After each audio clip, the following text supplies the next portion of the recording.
യോഗിയുടെയും യോഗി ദുബാന്റെയും കഥ. പണ്ട് പണ്ട് വളരെ കാലം മുമ്പ് റെനമിലെ ഫാസ് നഗരം ഭരിച്ചിരുന്നത് യൂനാൻ എന്നൊരു രാജാവായിരുന്നെന്ന് നിങ്ങൾക്കറിയാമോ ഇഫ്രിറ്റ്? അദ്ദേഹം ശക്തനും സമ്പന്നനുമായൊരു ഭരണാധിപനായിരുന്നു. വൻ സൈന്യവും രക്ഷാഭടന്മാരും ഉണ്ടായിരുന്നു അദ്ദേഹത്തിന്. എല്ലാ രാജ്യങ്ങളുമായി അദ്ദേഹം സഖ്യത്തിലേർപ്പെട്ടു. എന്നാൽ ഒരു കുഷ്ഠരോഗിയായ ആ രാജാവിനെ ചികിത്സിച്ച് ഭേദമാക്കാൻ ഒരു വൈദ്യശാസ്ത്രത്തിനും കഴിഞ്ഞില്ല. അദ്ദേഹം കഷായങ്ങൾ കുടിച്ചു, പൊടികൾ കഴിച്ചു, പക്ഷേ യാതൊരുവിധ ആശ്വാസവും ലഭിച്ചില്ല. വൈദ്യസംഘത്തിന് നിസ്സഹായരായി നോക്കി നിൽക്കാനേ കഴിഞ്ഞുള്ളൂ. ഒടുവിൽ മനുഷ്യരോഗങ്ങൾ മാറ്റിക്കൊടുക്കുന്ന മഹാനായ ഒരു വ്യക്തി ആ നഗരത്തിലേക്ക് വന്നു. ദുബാൻ എന്നാണ് അദ്ദേഹത്തിന്റെ പേര്. ഇദ്ദേഹം വലിയ വായനക്കാരനാണ്. Greek, Persian, Roman, Arabian, Syrian എന്നീ ഭാഷകളിലെ ധാരാളം പുസ്തകങ്ങൾ അദ്ദേഹം വായിച്ചിട്ടുണ്ട്. എസ്ട്രോണമിയിലും ലീച്ച് ക്രാഫ്റ്റിലും വിദഗ്ധനായിരുന്നു അദ്ദേഹം. തിയറിയിലും പ്രാക്ടിക്കലിലും ഒരുപോലെ വിദഗ്ധൻ. ശരീരത്തിൽ ഉണ്ടാകുന്ന രോഗങ്ങൾ എല്ലാം ചികിത്സിച്ച് ഭേദമാക്കുന്നതിൽ നല്ല അനുഭവജ്ഞാനം അയാൾ നേടിയിട്ടുണ്ട്. ഓരോ ചെടിയുടെയും പുല്ലിന്റെയും ഔഷധ ചെടിയുടെയും ഗുണങ്ങളും ദോഷങ്ങളും അയാൾക്ക് നല്ല ജ്ഞാനമാണ്. ഫിലോസഫിയിലും അയാൾ സമർത്ഥനാണ്. വൈദ്യശാസ്ത്രവും മറ്റു വിജ്ഞാനവും വിദഗ്ധമായ രീതിയിൽ മിശ്രണം ചെയ്യാൻ അയാൾക്ക് കഴിയും. ഈ വൈദ്യൻ കുറച്ചുനാൾ ആ നഗരത്തിൽ തങ്ങി. മുമ്പത്തെ തന്നെ അയാൾ രാജാവിന്റെ രോഗത്തെക്കുറിച്ചും അള്ളാഹുവിന്റെ ശിക്ഷയായി കുഷ്ഠരോഗത്തിലൂടെ രാജാവ് അനുഭവിക്കുന്ന നരകയാതനകളെക്കുറിച്ചും അറിഞ്ഞിരുന്നു. എല്ലാ വൈദ്യന്മാരും ബുദ്ധിമാന്മാരും അദ്ദേഹത്തെ ചികിത്സിച്ച് സുഖപ്പെടുത്തുന്നതിൽ പരാജയപ്പെട്ട വിവരവും അയാൾക്കറിയാമായിരുന്നു. ഇതിനെക്കുറിച്ച് അയാൾ രാത്രി മുഴുവൻ അഗാധമായി ചിന്തിച്ചു. നേരം പുലർന്നപ്പോൾ തന്റെ ഏറ്റവും നല്ല വസ്ത്രങ്ങൾ ധരിച്ച് യൂനാൻ രാജാവിന്റെ അടുത്തേക്ക് പോയി. അദ്ദേഹത്തിന്റെ മുന്നിലെ തറയിൽ ചുംബിച്ചു. പിന്നെ അദ്ദേഹത്തിന്റെ ശാശ്വതമായ കീർത്തിക്കും അഭിവൃദ്ധിക്കും വേണ്ടി ഏറ്റവും ഭംഗിയായ ഭാഷയിൽ പ്രാർത്ഥിച്ചു. അയാൾ രാജാവിനോട് പറഞ്ഞു, "ഓ രാജാവേ, അങ്ങേക്ക് വന്നുപെട്ട അസുഖത്തെക്കുറിച്ചും വൈദ്യസംഘത്തിന് അത് ചികിത്സിച്ച് മാറ്റാൻ കഴിയാത്തതിനെക്കുറിച്ചും ഞാൻ അറിയാനിടയായി. നോക്കൂ, എനിക്ക് അങ്ങയെ സുഖപ്പെടുത്താൻ കഴിയും. രാജാവേ, അങ്ങയെ കൊണ്ട് മരുന്ന് കഴിപ്പിക്കുകയോ കുഴമ്പ് പുരട്ടുകയോ ഞാൻ ചെയ്യില്ല." യൂനാൻ രാജാവ് ഇത് കേട്ട് വല്ലാതെ ആശ്ചര്യപ്പെട്ടുപോയി. "നിങ്ങൾ എങ്ങനെയാണത് ചെയ്യുന്നത്? നിങ്ങൾക്കത് ചെയ്യാൻ കഴിയുമെങ്കിൽ അള്ളാഹാണ് ഞാൻ നിങ്ങളുടെ സന്തതി പരമ്പരകളെ പോലും സമ്പന്നരാക്കും.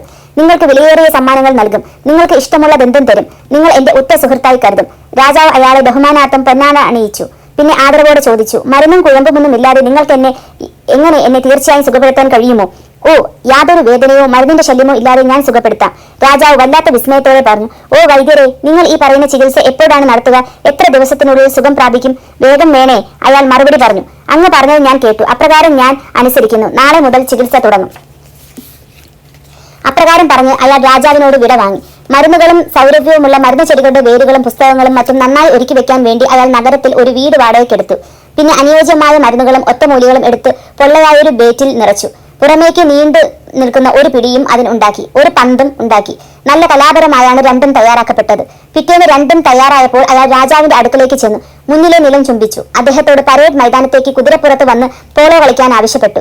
രാജാവിനോടൊപ്പം പ്രഭുക്കന്മാരും മന്ത്രിമാരും ഉന്നത ഉദ്യോഗസ്ഥന്മാരും ഉണ്ടായിരുന്നു. അദ്ദേഹം അങ്ങനെ കുതിരപ്പുറത്തിരിക്കവേ യോഗി ദൂബാൻ രാജാവിന് അരികിലേക്ക് വന്ന് അദ്ദേഹത്തിന് ബേറ്റ് നൽകി. "ഈ ബേറ്റ് ഞാൻ പിടിച്ചിട്ടുള്ളത് പോലെ മുറുക്കി പിടിക്കൂ. അതുപോലെ തന്നെ ഇനി മൈതാനത്തിലേക്ക് കുതിരയെ ഓടിച്ചു ചെന്ന് കുതിരയിൽ ഞാനും കിടന്നു ബോൾ അടിക്കുക. അങ്ങയുടെ ഉള്ളം കൈയും ശരീരവും വിയർത്ത് നനയുന്നത് വരെ കളി തുടരണം. അപ്പോൾ മരുന്ന് അങ്ങയുടെ ഇളം ഉള്ളം കൈയിലൂടെ ഉള്ളിലേക്ക് തുളച്ചു കയറും. അങ്ങയുടെ ശരീരം മുഴുവൻ അത് വ്യാപിക്കും. അങ്ങ് കളി കഴിഞ്ഞ് മരുന്നിന്റെ ഫലം അനുഭവിച്ചാൽ കൊട്ടാരത്തിലേക്ക് തിരിച്ചു പോകുക. എന്നിട്ട് കുളിമുറിയിൽ പോയി നന്നായി കുളിച്ച് ദേഹശുദ്ധി വരുത്തുക. പിന്നെ സുഖമായി ഉറങ്ങൂ. അപ്പോൾ അങ്ങേക്ക് സുഖം തോന്നും. ഇപ്പോൾ സമാധാനത്തോടെ ഇരിക്കൂ." അതിനുശേഷം യൂനാൻ രാജാവ് യോഗിയിൽ നിന്ന് ബേറ്റ് വാങ്ങിച്ച് അത് മുറുക്കി പിടിച്ചു. പിന്നെ കുതിര പുറത്തേറി പന്ത് അടിച്ചുകൊണ്ട് മുന്നോട്ട് കുതിച്ചു. പന്തിന് പിന്നാലെ അദ്ദേഹം പാഞ്ഞുകൊണ്ടിരുന്നു. ബേറ്റിന്റെ പിടിയിൽ മുറുക്കി പിടിച്ച് അദ്ദേഹം സർവ്വശക്തിയും എടുത്ത് അടിച്ചു. ഉള്ളം കൈയും ശരീരവും വിയർത്ത് കുളിക്കുന്നത് വരെ അദ്ദേഹം കളി നിർത്തിയില്ല. ആ മരപ്പടിയിൽ നിന്ന് ഔഷധം ശരീരത്തിലേക്ക് അപ്പോൾ സംക്രമിച്ചു കൊണ്ടിരുന്നു. ഔഷധം ശരീരത്തിലേക്ക് കടന്നിട്ടുണ്ടെന്ന് മനസ്സിലാക്കിയ യോഗി യൂനാൻ രാജാവിനോട് കൊട്ടാരത്തിലേക്ക് തിരിച്ചു പോയിക്കൊള്ളുവാൻ പറഞ്ഞു. വേഗം കുളിമുറിയിൽ പോയി കുളിക്കാനും. ഉടനെ രാജാവ് തിരിച്ചുപോയി കുളിമുറി തയ്യാറാക്കി വെക്കാൻ ഉത്തരവ് നൽകി. അവർ അപ്രകാരം ചെയ്തു. കാർപ്പറ്റ് വീതിക്കുന്നവർ പരക്കം പാഞ്ഞു. അടിമകൾ ധൃതി പിടിച്ച് രാജാവിന്റെ ഉടയാടകൾ ഒരുക്കി വെക്കാനായി ഓടി. അദ്ദേഹം കുളിമുറിയിൽ കയറി ദീർഘമായൊരു കുളി കുളിച്ച് ദേഹശുദ്ധി വരുത്തി. പിന്നെ വസ്ത്രം ധരിച്ച് കുതിരപ്പുറത്തേറി കൊട്ടാരത്തിലെത്തി സുഖമായി കിടന്നുറങ്ങി. ഇതാണ് യൂനാൻ രാജാവിനെ കുറിച്ച് പറയാനുള്ളത്. എന്നാൽ ദുബാൻ യോഗിയാവട്ടെ വീട്ടിലേക്ക് മടങ്ങി പതിവ് പോലെ കിടന്നുറങ്ങി. നേരം പുലർന്നപ്പോൾ കൊട്ടാരത്തിലെത്തി കച്ചേരിയിൽ ഹാജരായി. രാജാവിന്റെ മുന്നിൽ വന്ന് നിലത്ത് ചുംബിച്ച ശേഷം അദ്ദേഹത്തെ പ്രശംസിച്ചുകൊണ്ടൊരു ഗാനം ആദരവോടെ ഈണത്തിൽ ആലപിച്ചു. യോഗി പാട്ട് നിർത്തിയപ്പോൾ രാജാവ് എഴുന്നേറ്റ് നിന്ന് അയാളുടെ കഴുത്തിൽ ചുറ്റിപ്പിടിച്ചു. പിന്നെ തന്റെ അടുത്ത് പിടിച്ചിരുത്തി മനോഹരമായ ഉടുപ്പുകൾ നൽകി ആദരിച്ചു. കാരണം തലേന്ന് രാജാവ് കുളി കഴിഞ്ഞ് പുറത്തു വന്നപ്പോൾ കുഷ്ഠരോഗത്തിന്റെ യാതൊരു ലക്ഷണവും ശരീരത്തിലില്ലെന്ന് കണ്ട് അദ്ദേഹം വളരെയേറെ സന്തോഷിച്ചു. പത്മം ശുദ്ധം വെള്ളം പോലെ തിളങ്ങുന്നു. ആഹ്ലാദത്തോടെ അദ്ദേഹത്തിന്റെ നെഞ്ചു വിടർന്നു. പതിവ് പോലെ രാജാവ് കച്ചേരി ഹാളിൽ എഴുന്നള്ളിയപ്പോൾ പ്രഭുക്കന്മാരും മന്ത്രിമാരും ഉന്നത ഉദ്യോഗസ്ഥരും അവിടെ സന്നിഹിതരായിരുന്നു. അവരോടൊപ്പം യോഗി ദുബാനും ഉണ്ടായിരുന്നു. യോഗിയെ കണ്ടപ്പോൾ രാജാവ് ആദരവോടെ എഴുന്നേറ്റ് അയാളെ തന്റെ അരികിൽ ഇരിക്കാനായി ആവശ്യപ്പെട്ടു. പിന്നെ രുചികരമായ പാകം ചെയ്യപ്പെട്ട ഭക്ഷണ പദാർത്ഥങ്ങൾ തളികകളിൽ നൽകപ്പെട്ടു. രാജാവും വൈദ്യനും അടുത്തടുത്തിരുന്ന് ഭക്ഷണം കഴിച്ചു. ദിവസം മുഴുവൻ ഒന്നിച്ചാണ് ഇരുന്നത്. അതിനു പുറമെ വൈകുന്നേരമായപ്പോൾ രാജാവ് വൈദ്യൻ ദുബാന് 2000 സ്വർണ്ണ നാണയങ്ങൾ, ബഹുമതി സൂചകമായ ഉടുപ്പുകൾ, ധാരാളം സമ്മാനങ്ങൾ എന്നിവ നൽകി സ്വന്തം കുതിര പുറത്ത് വീട്ടിലേക്ക് പറഞ്ഞയച്ചു. യോഗി പോയി കഴിഞ്ഞപ്പോൾ യൂനാൻ രാജാവ് വീണ്ടും അയാളുടെ കഴിവിനെക്കുറിച്ച് അത്ഭുതം പ്രകടിപ്പിച്ചു. അദ്ദേഹം പറഞ്ഞു, കഷായമോ കുഴമ്പോ ഒന്നും ഉപയോഗിക്കാതെ ഈ മനുഷ്യൻ എന്നെ ചികിത്സിച്ചു. അള്ളാണ്, തീർച്ചയായും ഇത് തികഞ്ഞ വൈദഗ്ധ്യം തന്നെയാണ്. ബഹുമതികളും പാരിതോഷികങ്ങളും നൽകി അയാളെ എനിക്ക് ആദരിക്കാതിരിക്കാനാകില്ല. ഇനിയുള്ള കാലം മുഴുവൻ അയാൾ എന്റെ സന്തത സഹചാരിയും സുഹൃത്തും ആയിരിക്കും. അങ്ങനെ യൂനാൻ രാജാവ് അതിയായ ആഹ്ലാദത്തിലും ആനന്ദത്തിലും ആറാടി. രാത്രി കഴിച്ചു. കാരണം അത്ര മാരകമായ രോഗവും മനോവ്യതയുമായിരുന്നല്ലോ അദ്ദേഹം അനുഭവിച്ചു കൊണ്ടിരുന്നത്. പിറ്റേന്ന് രാവിലെ അദ്ദേഹം ഹാളിലെത്തി. സിംഹാസനത്തിൽ ആസന്നസ്ഥനായപ്പോൾ പ്രഭുക്കന്മാരും മന്ത്രിമാരും ഉന്നത ഉദ്യോഗസ്ഥന്മാരും പതിവനുസരിച്ച് അവരവരുടെ സീറ്റുകളിൽ ഇരുന്നു. അപ്പോൾ രാജാവ് ദുബാൻ യോഗിയെ വിളിച്ചു. അയാൾ വന്ന് അദ്ദേഹത്തിന്റെ മുന്നിലെ നിലത്ത് ചുംബിച്ചു. രാജാവ് എഴുന്നേറ്റ് അയാളെ അഭിവാദ്യം ചെയ്ത് തന്റെ തൊട്ടടുത്ത സീറ്റിൽ ഇരുത്തി. ഒപ്പം ഭക്ഷണം കഴിച്ച് ദീർഘായുസ് നേർന്നു. അതിനും പുറമെ നല്ല വസ്ത്രങ്ങളും സമ്മാനങ്ങളും നൽകി. അവർ രാത്രി വരെ തുടർച്ചയായി സംസാരിച്ചു കൊണ്ടിരുന്നു. പിന്നെ ശമ്പളമായി 1000 ദിനാറും 5 വസ്ത്രങ്ങളും നൽകുവാൻ രാജാവ് ഉത്തരവ് ഇറക്കി. രാജാവിനോട് അകന്നിറഞ്ഞ നന്ദിയോടെ വൈദ്യൻ സ്വന്തം വീട്ടിലേക്ക് തിരിച്ചുപോയി. പിറ്റേന്ന് രാവിലെ നേരം പുലർന്ന ശേഷം പതിവ് പോലെ രാജാവ് സമ്മേളന ഹാളിലെത്തി. മന്ത്രിമാരും പ്രഭുക്കന്മാരും ഉന്നതാധികാരികളും അവരവരുടെ സ്ഥാനങ്ങളിൽ രാജാവിന്റെ ഇടത്തും വലത്തും ഭാഗങ്ങളിലായി ഇരുന്നു.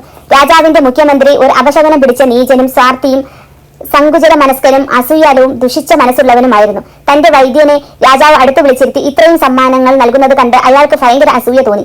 വൈദ്യനെ ദ്രോഹിക്കാൻ മനസ്സാ പദ്ധതിയിട്ടു. അയാൾ പറഞ്ഞു, അസൂയ എല്ലാവരിലും പതുങ്ങിയിരിക്കുന്നുണ്ട്. ദ്രോഹം എല്ലാ ഹൃദയത്തിലും ഒളിഞ്ഞു കിടപ്പുണ്ട്. അധികാരം അത് വെളിപ്പെടുത്തുന്നു, ദൗർബല്യം അത് ഒളിച്ചു വെക്കുന്നു. അപ്പോൾ മന്ത്രി മുന്നോട്ട് വന്ന് രാജാവിന്റെ മുന്നിലെ തറയിൽ ചുംബിച്ചു പറഞ്ഞു, മഹാരാജാവേ, അങ്ങയുടെ കാരുണ്യത്തിലാണ് ഞാൻ വളർന്നു വലുതായത്. എനിക്ക് അങ്ങയോട് ഗുരുതരമായ ഒരു ഉപദേശം നൽകാനുണ്ട്. അക്കാര്യം പറയാതിരുന്നാൽ ഞാൻ ഒരു ജാരസന്തതിയാണെന്ന് പറയാം. അങ്ങ് അനുവദിച്ചാൽ ഞാൻ അക്കാര്യം തുറന്നു പറയാം. മന്ത്രിയുടെ വാക്കുകൾ കേട്ട് വിഷമിച്ച രാജാവ് ചോദിച്ചു, എന്താണ് നിങ്ങളുടെ ഉപദേശം? ഓ മഹാനായ മഹാരാജാവേ, പണ്ടത്തെ വിവേകശാലികൾ പറഞ്ഞിട്ടുണ്ട്, ഒരാളുടെ വിശ്വസ്തതയിൽ ഉറപ്പില്ലെങ്കിൽ അയാളെ വിശ്വാസത്തിലെടുക്കുന്നത് ആപൽക്കരമാണ്. രാജാവ് ഈയിടെയായി നേർമാർഗത്തിൽ നിന്ന് വ്യതിചലിക്കുന്നതായി ഞാൻ കാണുന്നു. സ്വന്തം ശത്രുവിന് അമിതമായ സമ്മാനങ്ങൾ കോരിക്കൊടുക്കുന്നു. ആ ശത്രുവാണെങ്കിലോ രാജാവിന്റെ നാശം ആഗ്രഹിക്കുന്നവരാണ് താൻ. ഈ മനുഷ്യന് അങ്ങ് ആനുകൂല്യങ്ങൾ നൽകുന്നു, അനർഹമായ ആദരവ് നൽകുന്നു, അവനെ ഏറ്റവും അടുത്ത സുഹൃത്തായി കാണുന്നു. അതിനാൽ രാജാവിന്റെ ജീവനിൽ എനിക്ക് ആശങ്കയുണ്ട്. ഇത് കേട്ട് രാജാവ് വല്ലാതെ വിഷമിച്ചു പോയി. അദ്ദേഹത്തിന്റെ നിറം തന്നെ ആകെ മാറി. അദ്ദേഹം ചോദിച്ചു, ആരെയാണ് നിങ്ങൾ സംശയിക്കുന്നത്? ആരെയാണ് നിങ്ങൾ സൂചിപ്പിക്കുന്നത്? മന്ത്രി മറുപടി നൽകി, ഓ രാജാവേ, അങ്ങ് ഉറങ്ങുകയാണ്. ഉണർന്നെഴുന്നേൽക്കൂ. വൈദ്യൻ ദൂബാനിയാണ് ഞാൻ ഉദ്ദേശിച്ചത്. രാജാവ് പറഞ്ഞു, നിന്ദിക്കപ്പെടേണ്ടവനാണ് നിങ്ങൾ.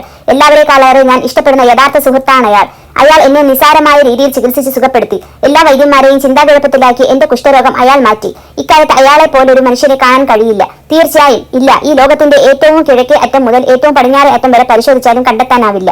ഇത്തരം ഒരു മനുഷ്യനെ കുറിച്ചാണ് നിങ്ങൾ ഇത്രയും കടുത്ത വാക്കുകൾ പറയുന്നത്. ഈ ദിവസം മുതൽ അയാൾക്ക് ശമ്പളവും അലവൻസുമായി പ്രതിമാസം 1000 സ്വർണ്ണ നാണയം നൽകുവാൻ ഞാൻ കൽപ്പിക്കുന്നു. ഇത് ചെറിയ കാര്യമാണ്.